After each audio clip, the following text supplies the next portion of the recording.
Okay, welcome all. First, I would like to ask you a question. Who knows Escher? Personally? No, not personally. Kim Escher'in sanatını biliyor? Fazla kişi değil. O zaman, okay. This workshop is about Escher. He is a Dutch artist. He was a Dutch artist. He was born in 1898. And during his life, he made around 2,000 drawings, of which 137 are of the kind which we call regular divisions of the plane, and which is related to Islamic geometric patterns. So we will be focusing on that. And he died in 1972. And what is interesting about Escher is actually that he became very famous actually very late in his life. In the 60s, there was a mathematics conference in Amsterdam, and they got the idea, hey, why not present, display works by Escher? So it was at the end of the 60s, a few years before he died, that he actually became famous. Well, you probably have seen this drawing somewhere on internet. They are very famous. These are made by Escher. And he makes drawings like impossible worlds. In this drawing, he used a special kind of triangle devised by Penrose. And he published an article in a psychological magazine somewhere in the 60s or 70s in which he explains that triangle. And this is another one which you have probably seen somewhere. The gravity works in 3 orthogonal directions, and this one. But what we will be discussing today is, let's first start with his inspiration.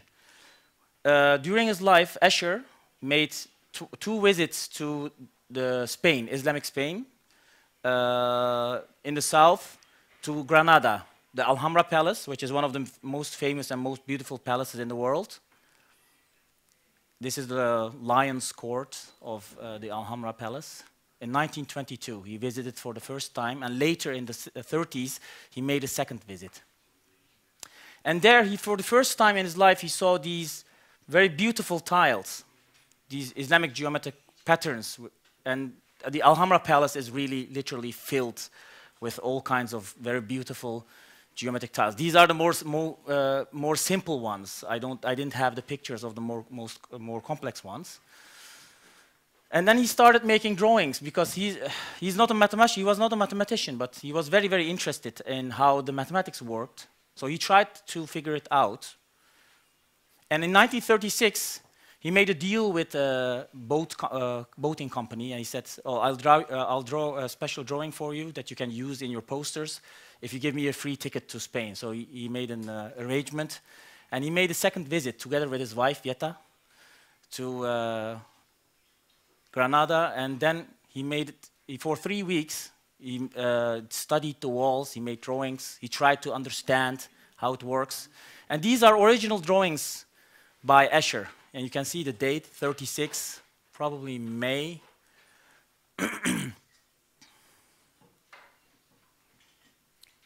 And these are also original drawings I think in a private collection now. 23rd of May in 1936. And these are the originals in the Alhambra Palace. And here you see, again, another example. And you can find this phrase almost everywhere. It's a Nasrid motto. It's called "Wala ghalib illallah." There is no victory except for Allah. That was the Nasrid motto of the dynasty ruling back then. And he found it a bit pity that it was so abstract, that the Muslim artisans only made abstract works. So he said he thought, can I use the same mathematical rules, but make a tiling with everyday objects we know, like boats or birds or anything you like. And I think his brother, at a certain point, he was a geologist, and he said to him, well, the things you are busy with, it has to do with crystallographic groups, the same mathematics which you define crystal structures with. It has to do, it is actually exactly the same mathematics. And he said, you should study a book on crystallography, and you will understand how it works with these symmetry groups and everything, and rotation and translation and everything. And then he understood how it worked, so he started making drawings like these. Like you see a flying horse and then another fish. And now let's first we talked about regular divisions. Now these are regular divisions of the plane.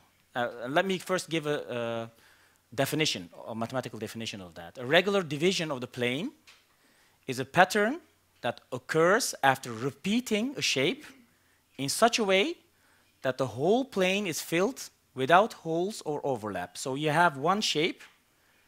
Actually, the most simple example is the brick on the walls. You use the same brick over and over again, and you copy it side by side, and you make a wall without any holes or overlap that they go over each other.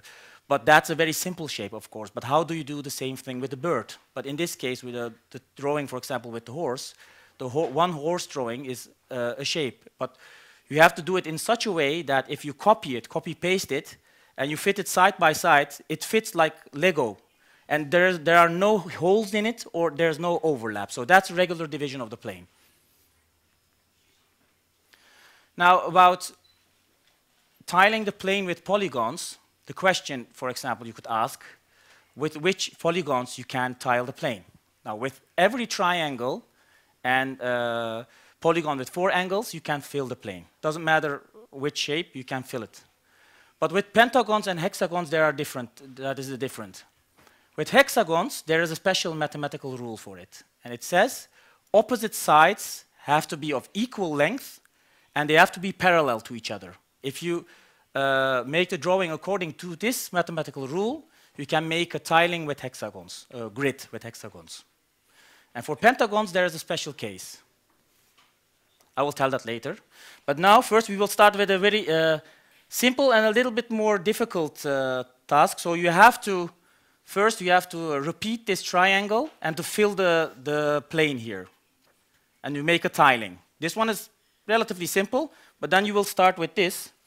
But for that, you have to cut these pieces, and you have to puzzle a little bit on the table to figure out how you are going to repeat this pattern over and over to fill the whole plane without any holes or any overlap in it. Understood? Okay, I will distribute it, and you will try to figure it out. But you have to repeat the shape on the paper exactly in the same size. So once you're finished with using the scissor, you start with the triangle on top, so you start copying it, actually copying, pasting it, and to fill the whole plane. Yeah, with this one. Yeah.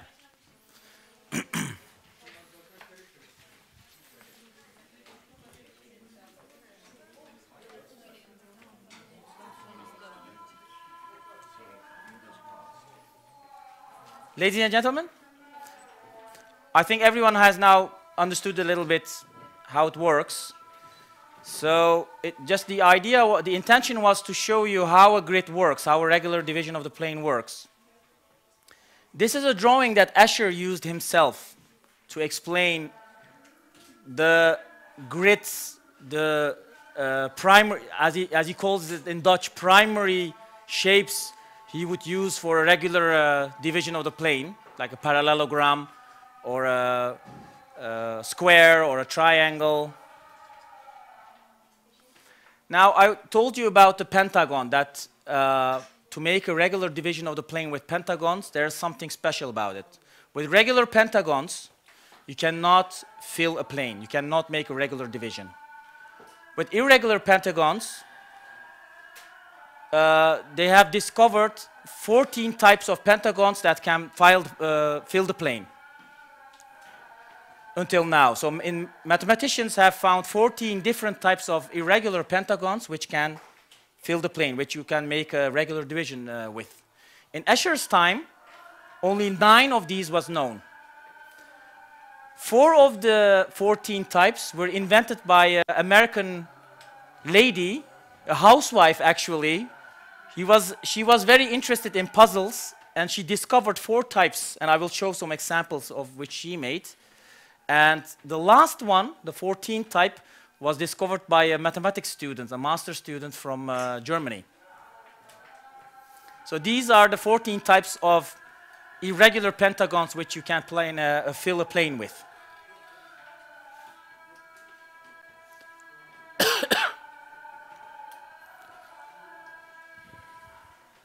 These are 1 to 6. These are 7 to 12. And these have all specific mathematical principles which you can find on internet, what the shapes exactly should be. And these are the last 2.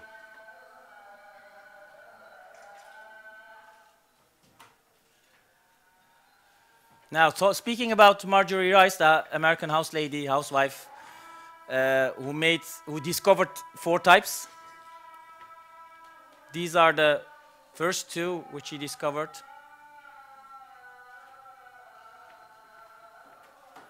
And these are the 2 other variants.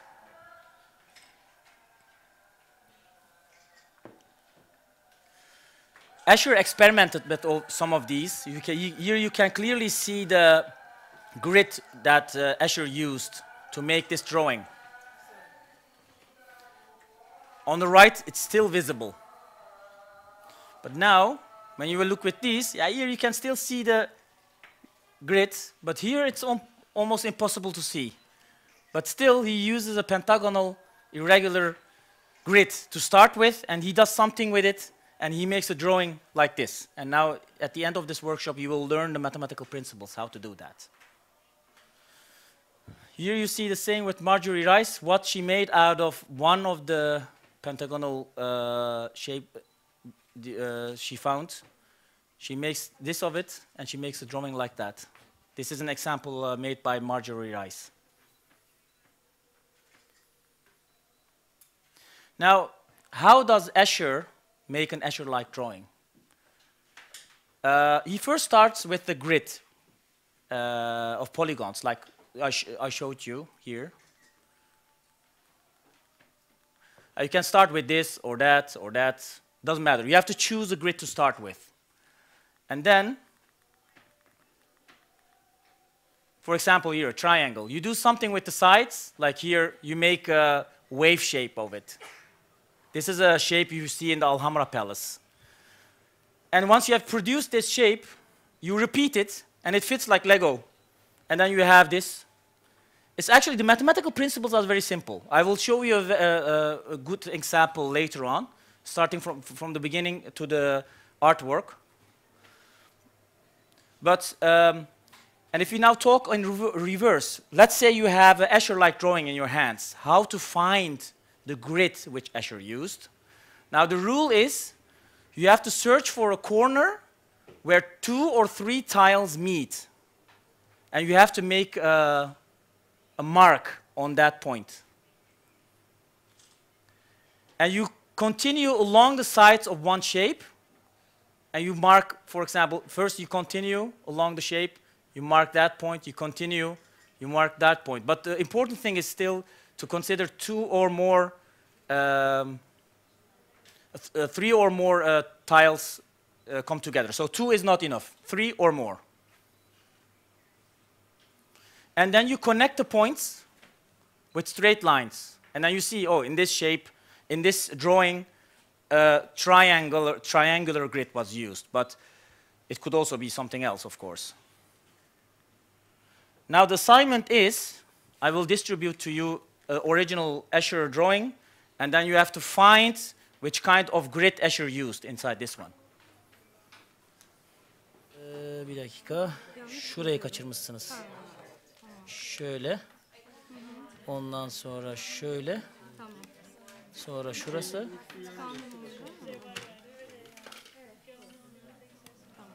Tamam. Altıgen. Bal peteği şeysi çıkıyor. Okay, now we are going to talk about what kind of transformations Escher used.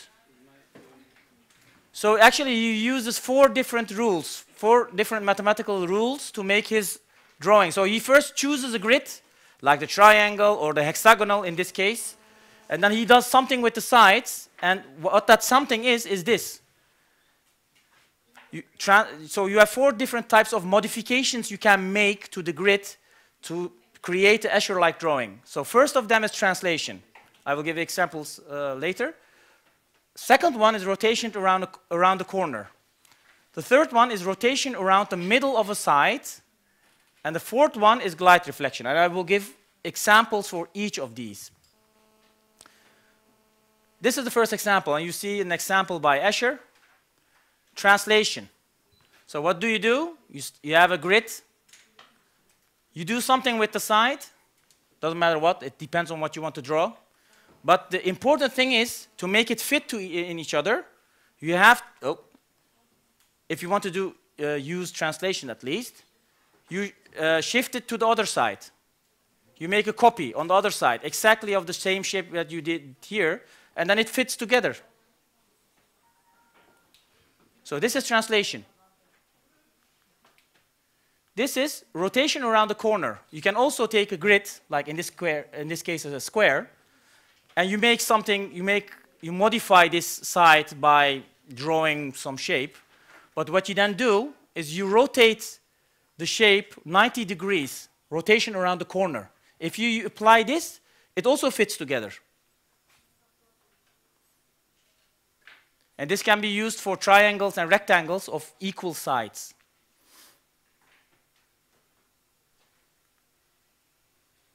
This one is rotation around the middle of a corner. That you can use this for all polygons that can fill the plane, including pentagons.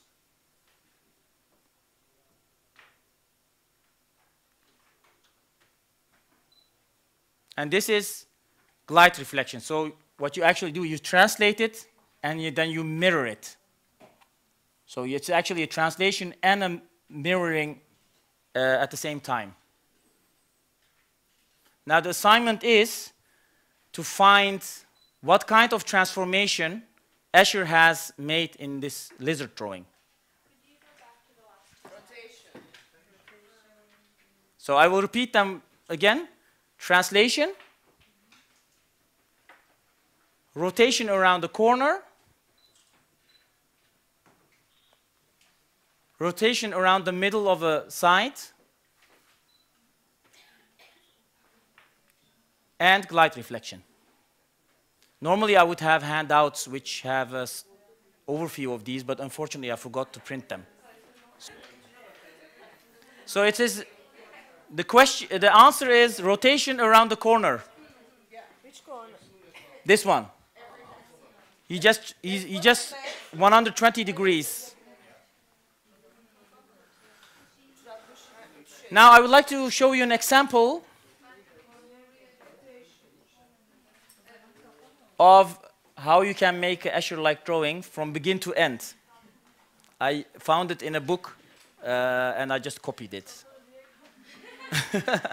It comes from this book, How to Draw Optical Illusions Yourself, in Dutch, by Nathalie Serret. But I found it so nice, so I just scanned it.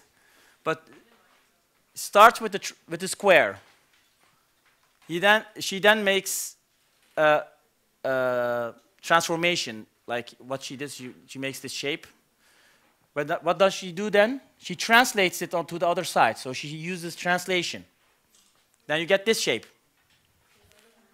And then she does the same thing with this side. So first she draws this, and then she translates it to the other side. Then you get this. And you end up with this figure.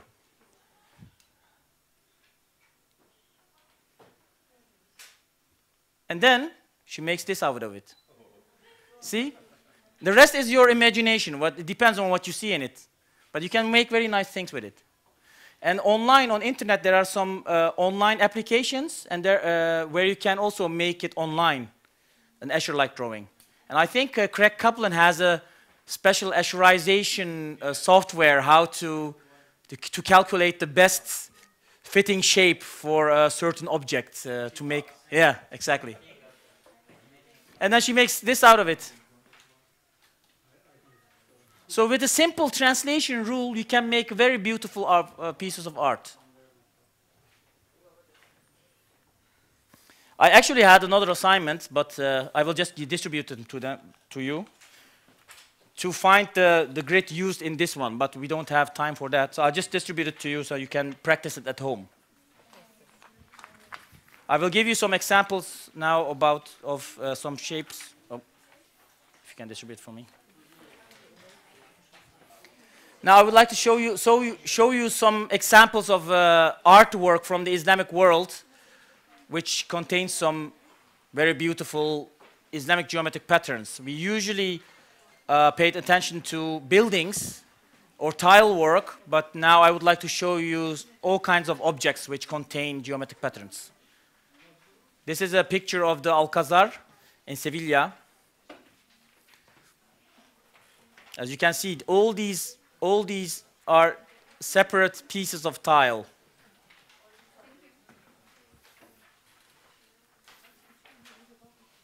A bookbinding. We have a bookbinding in the exhibition. This is also one of my favorites. It's in the Islamic Art Museum in Berlin. And it has a Quranic verse on the sides and some very beautiful geometric patterns here. It must be quite...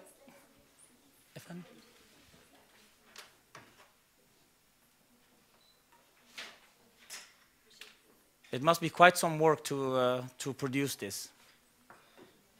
Well, where do you find Islamic geometric patterns? You also find it as illuminations. So bookbinders, this subject is interesting for bookbinders, but also for people who are interested in illumination, in tezhib. This is a Mamluk-style Quran.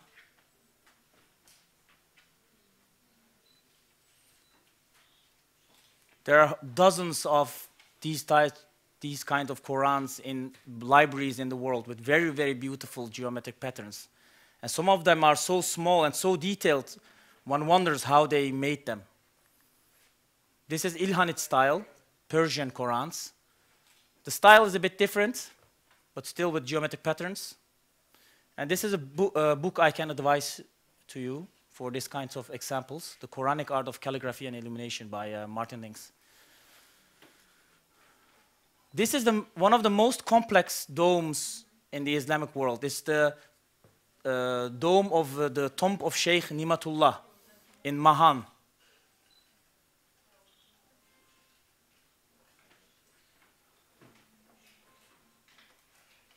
And it contains polygons which you cannot construct with a ruler compass construction. 3 different types of polygons which you cannot. I forgot how much. Which they were 9 gons, 11 gons, and 7 gons, I think. Something I have to count them again. One student of my professor, he did a very nice analysis. He's a mathematics student. Maybe you can count them quickly. 8, 10, 9, 11. Yeah, it's it's crazy how they made this. It's just... 9, and then the top ones are about 7 maybe. 5, 6. Yeah, these are other examples I made pictures of in Qom, in Iran. Tiles like these. And all these, it's really, especially the most beautiful kind of, most complex kind of geometric patterns you can find in Iran, because you also see all these little flower tiles are also separate tiles. It's just, and also this, for example, all of them are separate tiles. This is a panel which you can see here in the Turkish Museum for Turkish and Islamic Art. It's Selçuk. It's a Selçuk pattern. This is a door I saw in Amasya, in the Beyazıt mosque there. And it was newly restored. It's 800 years old, 700 and 800 years old. Kündekari technique without nails.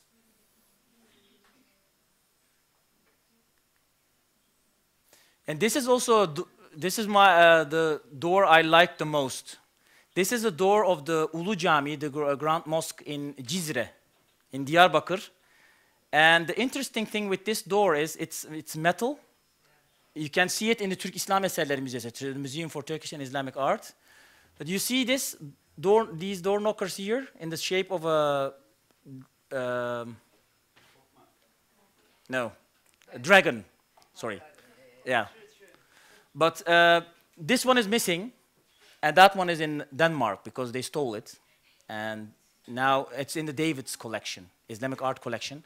And they say, we didn't know that they were stolen, so they don't want to give it back. So Turkey is still trying to get it back. But after this one was stolen, they removed it from the mosque, and they brought it to Istanbul. But what is interesting of this door is, in the same period when this door was made, there was a very ingenious man living in the same city, Ebul İz ibn Razzaz el-Jazari. He wrote a book on ingenious, as it is called, ingenious mechanical devices, Kitab Marifat el-Hiyal. It's actually a little bit longer, in the 13th century. He was a kind of engineer who worked for the Sultan, and he would make all kinds of trick vessels and water clocks, and he would design doors. And in the manuscript, which is in Topkapı Palace, the oldest one, which is copied from the original of Jazari, he gives his design of a door he made for the palace of the Sultan. So not for the mosque, so they are a little bit different. But what is interesting is he gives the design for the door knockers. They look to each other, and these look from each other. But still, he was the one who designed these door knockers. So it's interesting that we also have a manuscript in which this whole process of making a similar door in the same period, in the same city, is described. Can I add? He also, in his description of his door design, he mentions that this drawing is not an accurate depiction, but it's enough for the artists or the craftsperson to see, to know what to do. Kitabında şey diyormuş, yani bu çok detaylı bir resim değil ama sadece sanatkarların hangi şekilde yapabileceklerini göstereceği bir resim diyordu, yani tam olarak birebir olan bir resim değil diyormuş Cezeri kitapta. Onu şey yapmak istedi. Well, thank you very much. Teşekkür ederim katıldığınız için.